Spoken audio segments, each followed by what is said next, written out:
నమస్తే టీవీ8 న్యూస్ కి స్వాగతం. ఇవాళ కొట్లపల్లి గ్రామంలో ఉన్నాము. మొదటి రెవెన్యూ సదస్సు జరిగింది. ఇవాళ చాలా మంది కుటుంబాలు రెవెన్యూ ప్రాబ్లమ్స్తో ఇబ్బంది పడుతున్న వారే ఉన్నారు.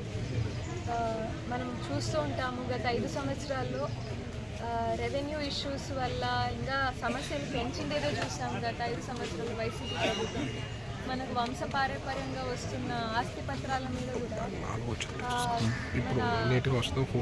వైసీపీ ప్రభుత్వంలో ఉన్న పెద్దల ఫోటోలు వేయించుకొని వాళ్ళు ప్రజలని చాలా ఇబ్బంది పెట్టిండేదే చూసాం.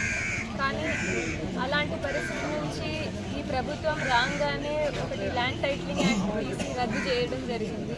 ఇది చాలా మంచి పని ఈ ప్రభుత్వం చేసింది. చాలా మంచి గొప్ప పని అనే చెప్పుకోవాలి. మనం ఎప్పటికీ చంద్రబాబు నాయుడు గారికి ఆ పని వల్ల చాలా అందరూ రుణపడే ఉండాలి మనమందరం.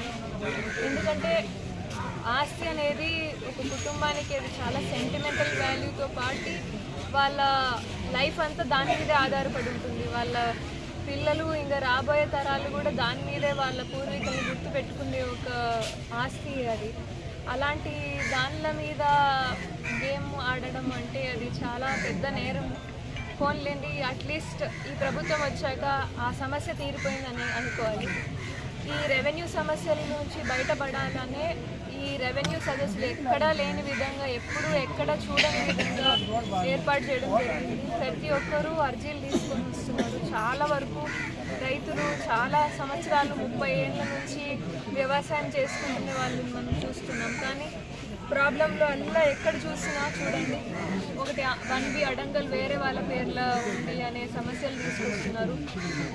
లేదంటే వాళ్ళకున్న ల్యాండ్ ఎక్స్టెంట్లో వాళ్ళ పత్రాల్లో ఒక రకంగా ఉంటుంది, కానీ దాంట్లో చూపించడం లేదు అనేది సమస్యలు.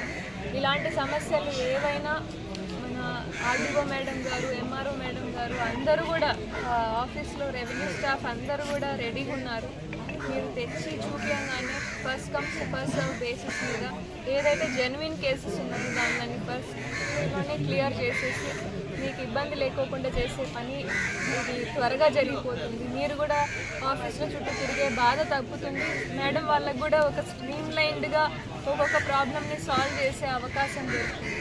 దీనికి నాకు అవకాశం దొరికింది. వాళ్ళ ఈ ఊర్లో ఈ సమస్యలను తీర్చే ఒక అవకాశం నాకు దొరికినందుకు చాలా థ్యాంక్ యూ.